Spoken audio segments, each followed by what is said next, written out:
Hey YouTube, welcome back to my YouTube channel. My name is Roman, and listen, we are back with another For the Culture news report where I give my commentary on everything that I find interesting in celebrity news. So without further ado, let's get into it.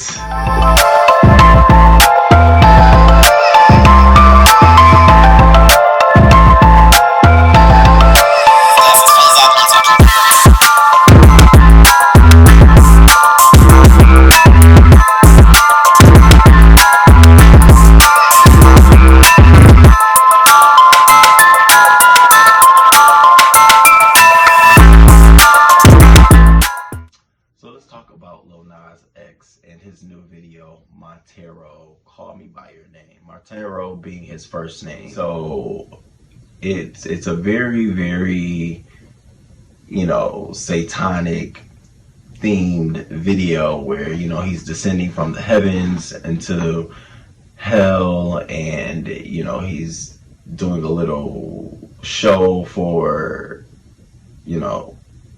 I think for folks in hell, and then he does a lap dance and he sort of snaps the neck of, the Lucifer, and he puts on his horns. And so this video has caused quite the divide, only between people who don't like, gay people, but people who, the fans of him. Some people have went, think that this may have went too far.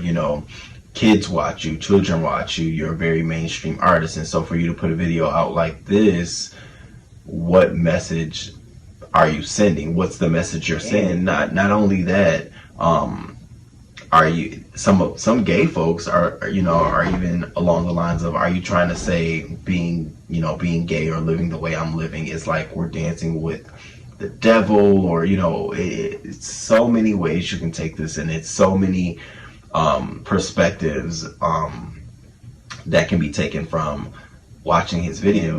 For me,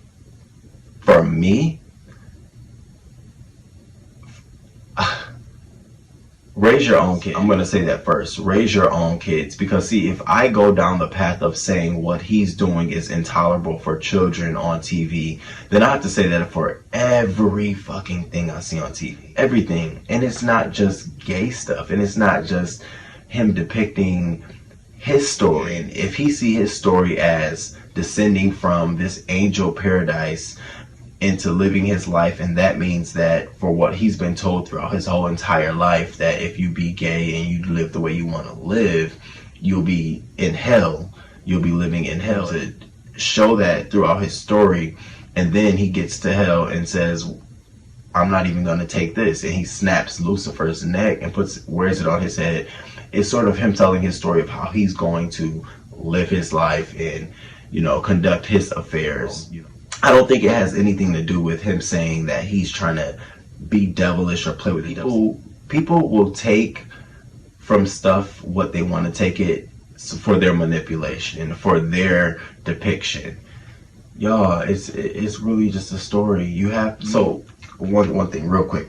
So he went on, and I love the way he so elegantly wrote this. So he went on to share in a letter that he wrote to his 14-year-old self. And he said, Dear 14-year-old Montero, I wrote a song with our name in it. It's about a guy I met last summer. I know we promised to never come out publicly. I know we promised to never be that type of gay person. I know we promised to die with the secret, but this will open doors for many other queer people to simply exist. You see, this is very scary for me. People will be angry. They will say I'm pushing an agenda, but the truth is I am. The agenda to make people say the fuck out of other people's lives and stop dictating who they should be. Sending you love from the future. So that was pretty much his explanation of why he did why he feels so liberated to do the video. For a while he felt like, and I sort of said earlier, he felt like he was being punished for being gay and living his truth. And part of his story is that in order to be in heaven, in order to be glorified, in order to be justly right, in order to be positive, and even to be contributing positively to society, you need to be this straight man. You need to be this overly masculine guy. You need to, and he, in all forms, try to share that. No, that's not it. And you know, I even take it so far as to see the way he danced on the stripper pole. Like, I think that was him living out his own inner, you know, shedding some of his own qualms about being gay. You know, how many of us want to be on the stripper pole? I know if I got a chance, I'm definitely jumping on the stripper pole. I want to see if I can hang upside down on the stripper pole. I would love to do that. I would love to try stripper pole. But you see, that's shit that we all want to try. Like, I know for me, it's shit we want to try. And so he's living his life doing it. He's shaking his ass. He's upside down. I mean, you have women always talking about, you know, dancing with the devil, demon time. And so he actually sat his ass on top of a devil-like figure, and he danced on him, and he shook his ass. And so, oh my God, it's so satanic. Not a gay man, black gay man dancing on a devil. I feel like we look at things and we take from it what we want to take from it. But you can ask so many people, they'll look at it and they'll take their own story from it. And until you are comfortable enough sharing your own story, I don't think you have room to judge. I don't think there's room enough to judge at all.